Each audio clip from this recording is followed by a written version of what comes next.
The fortress has been breached. Or, well, actually the fortress held, but the gates were definitely rattled. We are talking about the Freedom Motorsports Alliance and their latest showdown in the Marrs Hardwood GT3 Series. A siege in Belgium. Sounds dramatic. I assume we're heading to Circuit Zolder? We are indeed. Tuesday night, Circuit Zolder, a track that feels like it was designed by a sadist with a ruler and a lot of concrete. It is an old-school Punisher.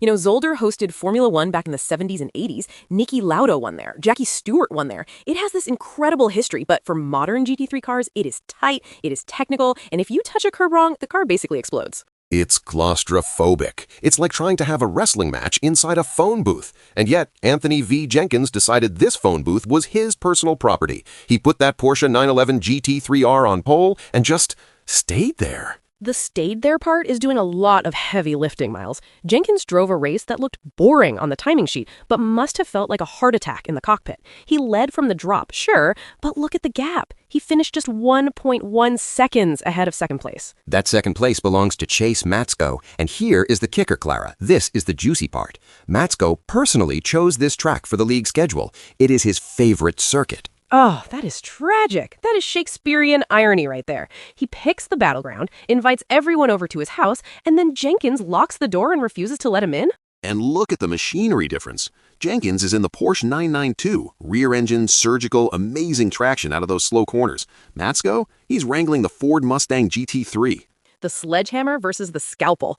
Zolder is all about stop and go. You hammer the brakes for the chicanes, then you need instant rotation. The Porsche loves that. The Mustang, that's a big front-engine bruiser. It's loud, it's angry, and bringing it to Zolder is like bringing a chainsaw to a delicate flower arranging competition. But the chainsaw almost worked. Matsko actually clocked a faster lap than Jenkins, a 128.1 versus Jenkins' 128.2. He was physically faster, but he just could not find a way past that Porsche. That is the Zolder curse. It is notoriously difficult to overtake. Unless you want to dive bomb into the chicane and pray to the racing gods, you are stuck staring at the rear bumper of the guy ahead. Jenkins knew that. He didn't need to be faster, he just needed to be wide. And mistake-free. 0 incidents for Jenkins over 30 laps. Precision under fire. But if we want to talk about raw speed, we have to look further down the grid, because the guys on the podium weren't actually the fastest drivers on track. This is where the data gets wild. Graham Jacobson and Marrs, they were driving angry. Jacobson started 20th in a 30-minute race on a narrow track. He finished 3rd. And Marrs started 18th and finished 4th. Both of them were in the Corvette Z06, and both of them posted a 127.8. That is 4/10 faster than the winner. That is absurd. They were carving through traffic like it was a video game on easy mode. Jacobson gained 17 spots. How do you even pass 17 cars at Zolder?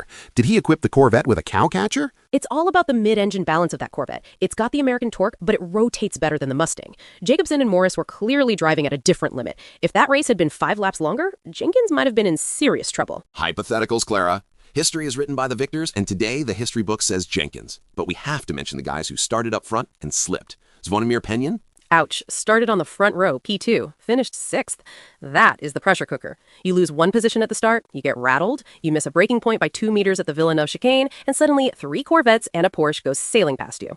And the attrition was real. We saw disconnects, we saw people dropping out. It felt like a survival horror game for the back of the pack. Mark Ozier, Ron Matthews, they were a lap down but still fighting. That is the spirit of the FMA. It is. No mercy was the tagline, and the server apparently took that literally for guys like Kevin Schulman and Jacob Brown. But for the midfield, Mike Zacher in 9th, Alexander Zugic climbing from 19th to 10th, it was a solid night of damage limitation. So the takeaway? Zolder is a beast. Jenkins has ice in his veins, and never ever invite Chase Matsko to pick the venue unless you plan on stealing his trophy. And maybe don't bet against a Corvette starting from the parking lot. Those things have legs. Exactly. What a race. If you enjoyed this breakdown of the chaos at Zolder, send this episode to a friend who thinks racing is just driving in circles.